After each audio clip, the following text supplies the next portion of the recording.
2025च्या पहिल्या क्वार्टरमध्ये आपल्याला एक भन्नाट एआयचा तमाशा बघायला मिळतो, ज्याने ट्विटरला म्हणजेच इलॉन भाऊच्या एक्सला आग नाही डायरेक्ट वनवाच लावलाय.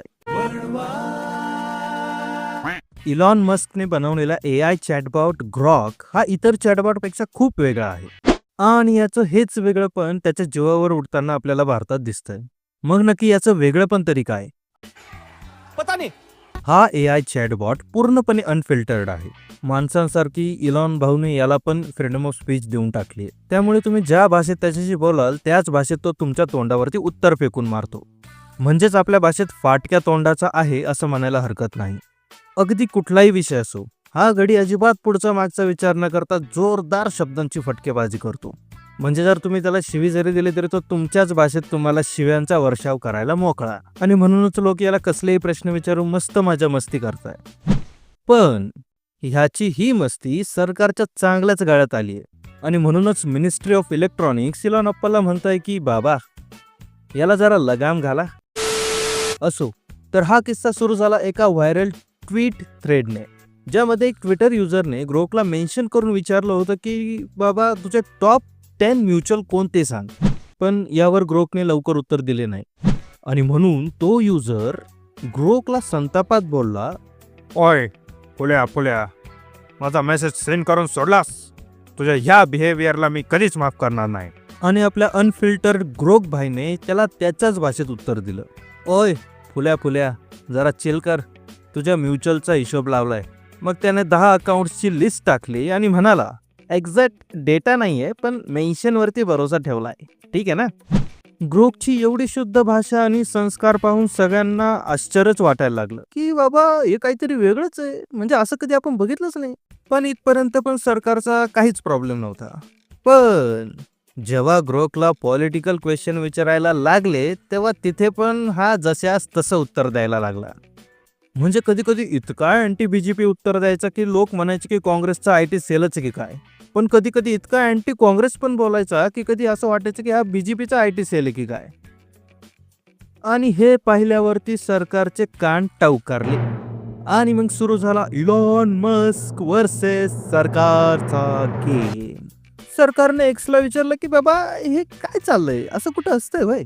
एवढंच नाही तर ही गोष्ट डायरेक्ट कोर्टात पण गेली.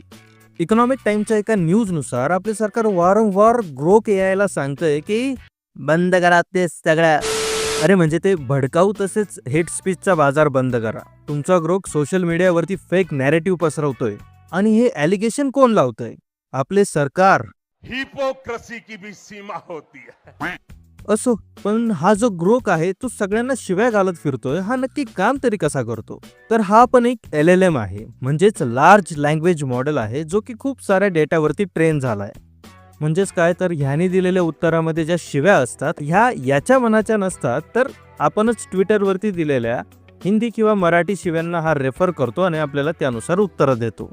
थोडक्यात ग्रोकची उत्तरं ही आपल्याच डेटाचं एक रिफ्लेक्शन आहे असं आपल्याला म्हणता येईल. म्हणजे जर तुम्ही प्रेमाने व रिस्पेक्टफुली बोलला तर तितक्याच आदराने तो तुम्हाला उत्तर देईल. पण जर तुम्ही शहाणपणा केला तर मग मात्र तो त्याचा शहाणपणा दाखवेल. पण किंतु परंतु मग बाकी एआय चॅटबॉट असं का रिस्पॉन्स करत नाही? तर उत्तर खूप सिंपल आहे मित्रांनो. इलॉन मस्कला असा चॅटबॉट तयार करायचा होता जो फ्रीडम ऑफ स्पीचला धरून असेल आणि जो की अनफिल्टर्ड असेल, जो प्रत्येक गोष्ट ॲज इट इज बोलू शकेल आणि जशास तसं वागू शकेल. आणि इज्जत एक हात दे एक हात ले चा सिंपल फॉर्म्युला ग्रोक आपल्याला वापरताना दिसतोय. आता ह्या मॅटरच्या लिगल ॲस्पेक्टमध्ये बोलायला गेलं तर अजून तरी ग्रोकचं असले काही काम दिसले नाहीये जेणेकरून त्याला ऑफेन्स मानले जाईल. आता तो अनफिल्टर्ड आहे एवढंच. आता फेक प्रोपगंडा नावाचे मोठे मोठे शब्द ह्याच्या माथी मारून काही उपयोग नाहीये, कारण हा तसाच बोलतो जशा न्यूज तुम्ही इकडे तिकडे नाचवता. आणि म्हणूनच इलॉन अप्पाने उलटे गव्हर्नमेंटवरतीच केस टाकून दिली की तुम्ही आयटी ॲक्टच्या नावाखाली फ्रीडम ऑफ स्पीच दाबण्याचा प्रयत्न करताय.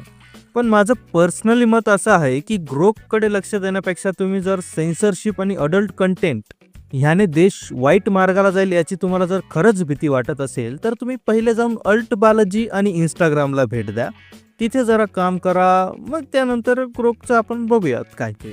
मग बाकी बघूयात हा विषय कुठे जातोय आणि कोण कोणावरती मात खातोय. बाकी तुमचं याबद्दल काय मत आहे कमेंट करून सांगा. कारण आपल्याकडे फ्रीडम ऑफ स्पीच आहे बरं का. Bye bye.